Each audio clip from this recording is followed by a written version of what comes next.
ಪ್ರಭು ಯೇಸುವಿನಲ್ಲಿ ಅನುಗ್ರಹಿತರಾದ ಪ್ರಿಯರೇ, ನಮಗೆ ಅನುಗ್ರಹ ಇರುವ, ಸಂತೋಷವಿರುವ, ನಿರೀಕ್ಷೆ ಇರುವ ಒಳ್ಳೆಯ ಒಂದು ದಿನವನ್ನು ಪವಿತ್ರಾತ್ಮರು ನಮಗೆ ನೀಡಿರುವುದಕ್ಕಾಗಿ ತ್ರಯೇಕ ದೇವರಿಗೆ ಸ್ತುತಿ, ಸ್ತೋತ್ರ, ಮಹಿಮೆಯನ್ನು ಸಲ್ಲಿಸೋಣ. ಕಣ್ಣನ್ನು ಕಣ್ಣೀರಿನಿಂದ, ಕಾಲನ್ನು ಜಾರುವುದರಿಂದ ಜೀವನವನ್ನು ಮರಣದಿಂದ ಸಂರಕ್ಷಿಸುವ ದೇವರನ್ನು ನೆನೆಸಿ ಕೃತಜ್ಞತೆಯನ್ನು ಸಲ್ಲಿಸೋಣ. ದೇವರ ವಾಕ್ಯ ಆಲಿಸುವ ನಿಮ್ಮೆಲ್ಲರನ್ನು ಈ ಸಮಯ ದೇವರ ಕರಗಳಿಗೆ ಸಮರ್ಪಿಸಿ ಪ್ರಾರ್ಥಿಸುತ್ತೇವೆ. ಇಂದು ಆಲಿಸುವ ದೇವರ ವಾಕ್ಯ ನಮ್ಮ ಜೀವನದಲ್ಲಿ ಅನುಗ್ರಹವಾಗಲಿ ಎಂದು ಪ್ರಾರ್ಥಿಸೋಣ. ಈ ಸಮಯ ನಮ್ಮ ಮಕ್ಕಳಿಗಾಗಿ ವಿಶೇಷವಾಗಿ ಪ್ರಾರ್ಥಿಸೋಣ. ದೇವರ ವಾಕ್ಯ ಆಲಿಸುವಾಗ ಅವರನ್ನು ದೇವರು ವಿಜಯಕ್ಕೆ ತಲುಪಿಸುತ್ತಾರೆ.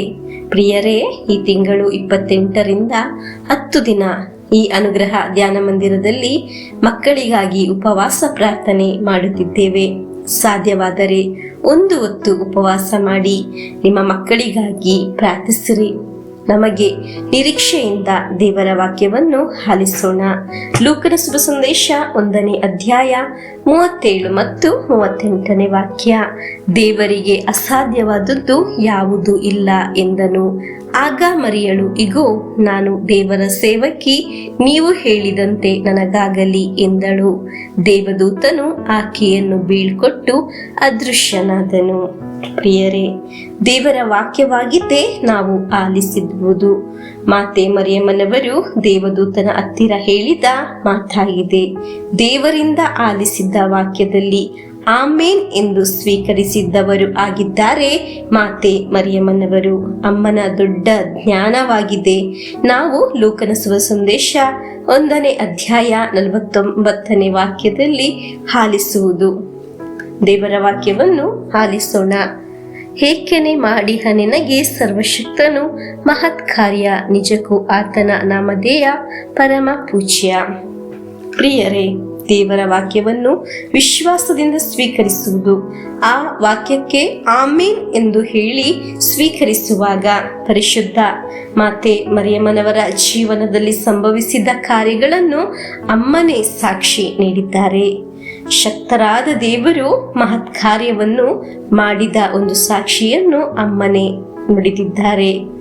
ದೇವರ ವಾಕ್ಯ ಯಾರಾಗಿದೆ ವಿಶ್ವಾಸದಿಂದ ಸ್ವೀಕರಿಸುವುದು, ಅವರ ಜೀವನದಲ್ಲಿ ಶಕ್ತವಾದ ದೇವರ ಮಹತ್ ಕಾರ್ಯ ಮಾಡುವ ಅನುಭವ ಉಂಟಾಗುವುದು. ಆಮೇನ್. ನಮ್ಮ ಪ್ರಾರ್ಥನೆ ವಿಧ ಆಗಿದೆ.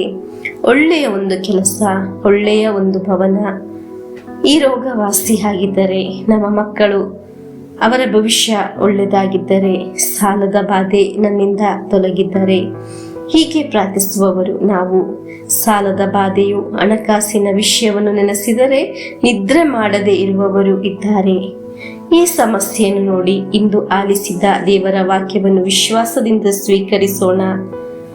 ಆ ವಾಕ್ಯ ಇದಾಗಿದೆ: ದೇವರಿಗೆ ಒಂದು ಅಸಾಧ್ಯವಲ್ಲ, ದೇವರಿಗೆ ಎಲ್ಲ ಕಾರ್ಯವೂ ಸಾಧ್ಯವಾಗಿದೆ. ನಮ್ಮ ಸಮಸ್ಯೆಗಳು, ನಮ್ಮ ರೋಗ, ನಮ್ಮ ಸಾಲ ಎಲ್ಲವನ್ನು ನೋಡಿ ವಿಶ್ವಾಸದಿಂದ ಹೇಳೋಣ, ನನ್ನ ದೇವರಿಗೆ ಇದರಿಂದ ಬಿಡುಗಡೆ ನೀಡಲು ಸಾಧ್ಯವೆಂದು. ಆಮೇನ್. ಪ್ರಿಯರೇ, ನಮಗೆ ಈಗ ಆಲಿಸಿದ ದೇವರ ವಾಕ್ಯವನ್ನು ಆಮೇನ್ ಎಂದು ಸ್ವೀಕರಿಸೋಣ. ಶಕ್ತನಾದ ದೇವರು ನಮ್ಮ ಜೀವನದಲ್ಲಿ, ನಮ್ಮ ಕುಟುಂಬದಲ್ಲಿ ಶಕ್ತವಾದ ಕಾರ್ಯವನ್ನು ಮಾಡುತ್ತಾರೆ. ನಮಗೆ ವಿಶ್ವಾಸದಲ್ಲಿ ಆಮೇನ್ ಹೇಳಿ ಪ್ರಭು ಯೇಸುವಿನ ಆಶೀರ್ವಾದವನ್ನು ಸ್ವೀಕರಿಸೋಣ. ನಮ್ಮ ಪ್ರಭು ಯೇಸು ಕ್ರಿಸ್ತರ ವರಪ್ರಸಾದವು, ದೇವರ ಪ್ರೀತಿಯು, ಪವಿತ್ರಾತ್ಮರ ಅನ್ಯೋನ್ಯತೆಯು ನಮ್ಮೊಡನೆ ಇರಲಿ.